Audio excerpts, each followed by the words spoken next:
আসসালামু আলাইকুম। খামার প্রিয় ভাই বোনেরা, ক্ষুদ্র খামারি চ্যানেল এবং ফেসবুক পেজের পক্ষ থেকে সবাইকে জানাই আন্তরিক প্রীতি ও শুভেচ্ছা। খামার বিষয়টা খুব গুরুত্বপূর্ণ বিষয় নিয়ে কথা বলবো। বিশেষ করে আপনারা যারা ছাগল লালন পালন করেন কিংবা করতে চাচ্ছেন, তাদের জন্য বিষয়টা খুবই গুরুত্বপূর্ণ।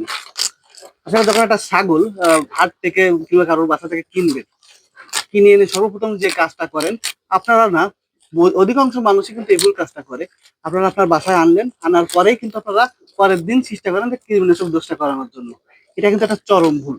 কারণ আপনি একটা জায়গাতে একটা ছাগলকে আনছেন, সে কি অবস্থায় আছে সেটা তো আগে আপনাকে দেখতে হবে, তারপর তো আপনি কীটনাশক দোষটা করাবেন। এই যে আমি এই ছাগলগুলো কিনছি, কেনার পরে কি এই যে 1 সপ্তাহ হয়ে গেছে আমি এদের কিনছি, এখনো কিন্তু আমি এদের কীটনাশক ডোজ করাই নাই।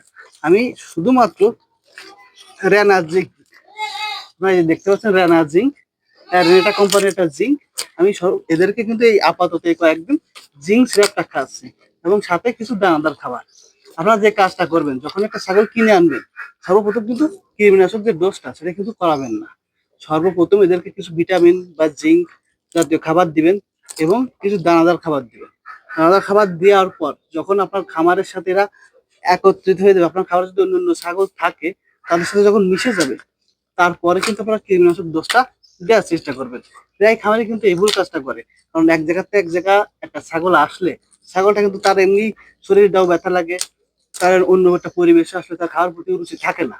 এই জন্যই সবসময় চেষ্টা করবেন যে আপনার খামারে আনবেন, আনার পর কিছুদিন আপনার খামারে রাখবেন, তারপরেই তার যে কীটনাশক ডোজটা সেটা দেওয়ার চেষ্টা করবেন। হ্যাঁ প্রিয় দর্শক, আজকের ভিডিও এই পর্যন্তই। খামার বিষয় বিভিন্ন ভিডিও পেতে অবশ্যই আমার পেজটি এবং ইউটিউব চ্যানেলটি সাবস্ক্রাইব করে আমাদের পাশে থাকবেন।